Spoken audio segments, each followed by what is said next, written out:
नमस्कार, मी भाग्यश्री.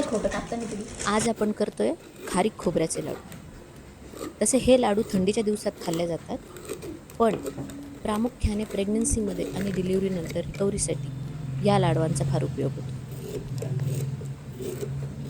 यासाठी लागणाऱ्या साहित्याचं प्रमाण मी डिस्क्रिप्शन बॉक्समध्ये दिलेलं आहे. आपण सध्या कृती बघून घेऊयात. अगोदर आम्ही खोबरं बारीक कापून घेतलं आणि त्याच्यानंतर ही वाळलेली खारीक आहे, तर ही आपण फोडून याच्यातल्या बिया काढून घेतल्या. रिजननुसार प्रत्येक ठिकाणी हे लाडू थोडे वेगवेगळ्या पद्धतीने बनवले जातात. आमच्याकडे कसं बनवतात हे मी तुम्हाला दाखवते. खारीक खोबऱ्यांसोबत आपण इथे मखानाही घेतला आहे. मी मखाना इथे थोडा भाजून घेतला आहे, कारण तो नंतर वाटावा लागतो. आणि तसेच खारीक खोबरंही आम्ही नंतर वाटून आणलं आहे. खारीक खोबरे घरी मिक्सरमध्ये अजिबात वाटता येत नाही, त्याला बाहेर जाऊन गिरणीतूनच वाटून आणावं लागतं. हे डिंक आहे, आपण इकडे तुपात तळून घेतलं आहे. मखाना भाजताना आपण अजिबात तूप वापरलेलं नाही आहे. तुपामध्ये डिंक चांगला फुलला की मग तो काढून घ्यायचा.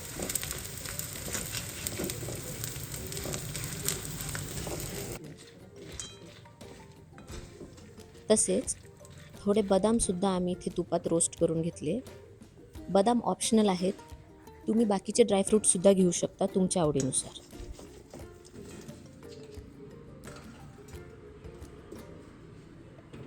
इकडे आपण बदाम, मखाना आणि तळलेला डिंक मिक्सरमध्ये एकत्र बारीक करून घेऊ. या लाडवांमध्ये तुम्ही तुमच्या इच्छेनुसार मेथीदाणासुद्धा ॲड करू शकता. आम्हाला आवडत नाही म्हणून आम्ही इथे ॲड केला नाही.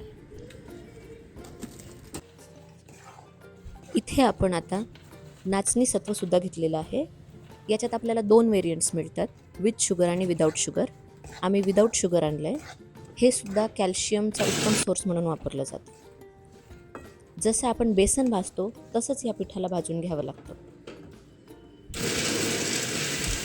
जवळजवळ 10-15 मिनिटांनंतर ते ह्या कन्सिस्टन्सीचं आणि ह्या कलरचं झाल्यानंतर आपण त्याला उतरून घेतलं आणि ह्या सगळ्या वाटणामध्ये टाकलं. यात कधी कधी कन्फ्युजन होतं की नाचणी सत्व आणि रागी सत्व या 2 वेगळ्या गोष्टी आहेत का?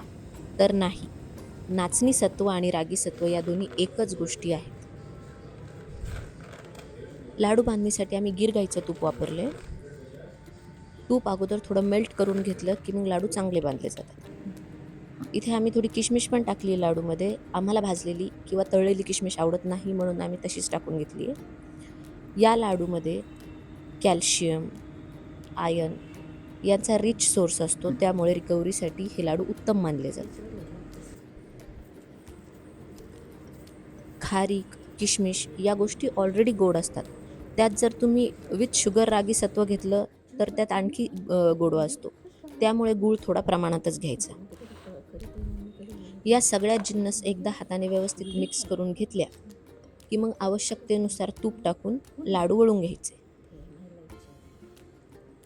या लाडवांमध्ये हेल्दी फॅट्स, आयर्न आणि नॅचरल फायबर्स असतात.